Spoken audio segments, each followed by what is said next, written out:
왜 갑자기 13장 1절에 들어가서는 위에 있는 권세들에게 굴복하라 하는 일종의 정치적인 이야기를 시작하실까? 12장에 나오는 말씀대로 우리가 만약에 산다고 한다면 법이 없어도 사는 사람이 됩니다. 우리가 이상주의적인 도덕생활, 이상적인 신앙생활을 추구하다가 보면 세상 국가에 대해서 경멸하는 태도를 취하기 쉽습니다.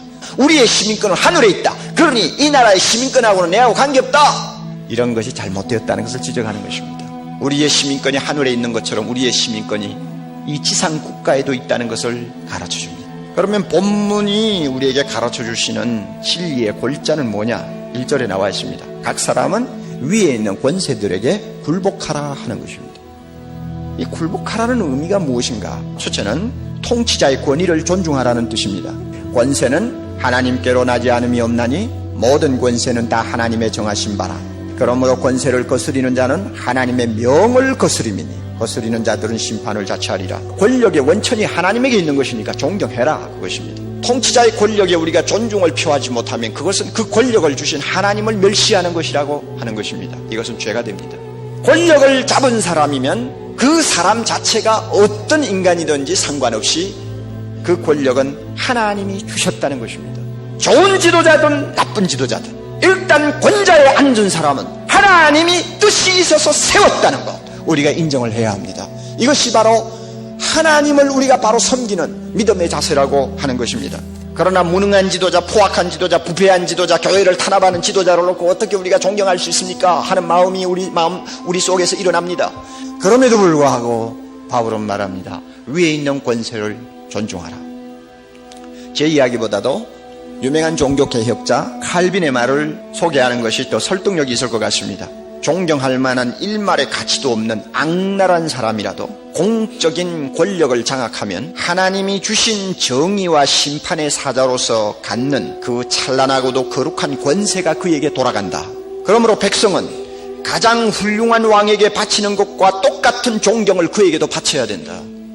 빌라도가 예수님을 향해서 네가 하나님의 아들이냐, 네가 유대인의 왕이냐고 질문을 할 때 주님이 대답하셨어요. 그리고 다른 질문을 하니까 대답을 전혀 안 합니다. 주님이 가만히 계시니까 네가 나를 누군 줄 알면 그렇게 말 안 하고 입을 다물고 있을 수 있느냐 하는 말을 했습니다.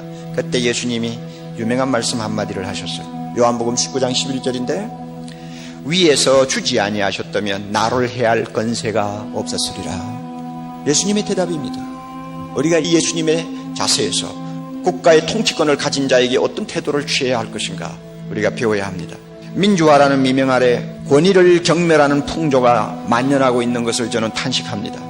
심지어 예수를 믿는 많은 사람들도 대통령이 마음에 안 드니 정치가 마음에 안 드느니 하면서 국가의 권력이 아무것도 아닌 것처럼 조소하고 조롱하고 고십의 어떤 풍작거리로 이용을 하는 것을 가끔 봅니다. 이것은 성경적이 아닙니다, 여러분.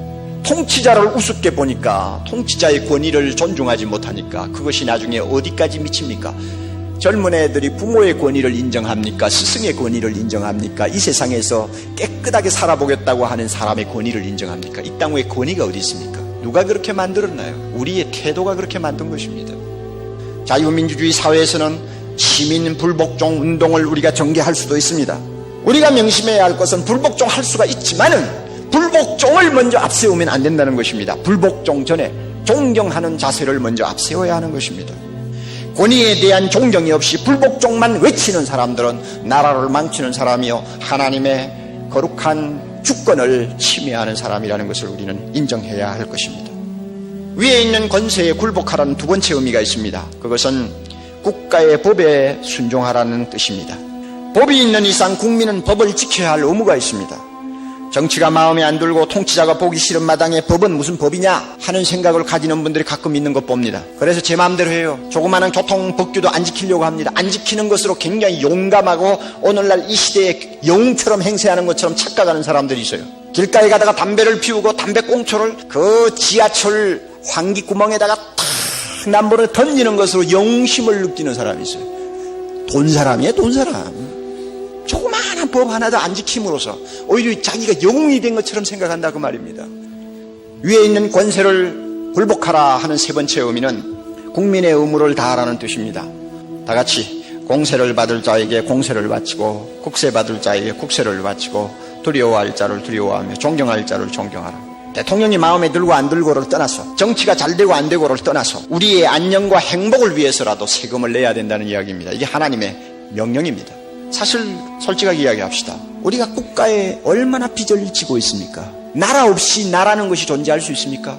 국가가 없이 내 가정이 안전할 수 있습니까? 얼마나 우리가 우리 자신의 행복과 우리 재산을 보호하는 문제와 자녀들의 안전을 위해서 나라에 빚을 지고 있느냐 말입니다.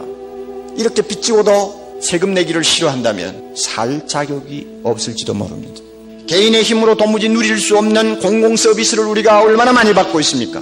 그럼에도 불구하고 가급적이면 세금 내지 않으려고 납세자는 정직해야 합니다. 구조적인 악이 있는지는 모릅니다. 있을 것입니다. 그럼에도 불구하고 우리는 성실하게 국민의 의무를 다해야 합니다. 이것이 하나님께서 우리에게 명령하는 것입니다. 우리는 지금까지 권세는 누구로부터 온다고 배웠습니까? 하나님으로부터 온다고 배웠습니다. 대선에서 누가 이기던 그 사람을 그 자리에 세우신 분이 누구라고 말씀했죠? 하나님이다. 이거 우리가 믿어야 됩니다. 이거 안 믿으면 안 돼요. 믿어야 돼요. 그러므로 누가 되든 일단 통치권을 잡으면 그 사람에게 존경을 보여야 되고, 그리고 의무를 다해야 되고 법을 지켜야 된다는 것입니다. 저는 우리나라 정치를 보고 절망하지 않습니다. 정치나 경제나 사회 여러 가지 면에서 우리가 실망스러운 것이 있지만 절망하지 않습니다. 왜냐하면 이 나라의 권세는 하나님으로부터 오는 것을 믿기 때문입니다. 누가 되든 간에 하나님이 원하는 자를 세우기 마련입니다. 천만인이 나라를 위해 기도한다면 하나님이 그 기도 안 들어주실 리가 없습니다. 통일을 위해서 이 나라를 준비할 것입니다. 세계 선교를 위해서 이 나라 교회를 준비할 것입니다. 하나님의 영광을 위하여 사용할 것입니다. 그러므로 우리는 말씀대로 하자 그 말입니다.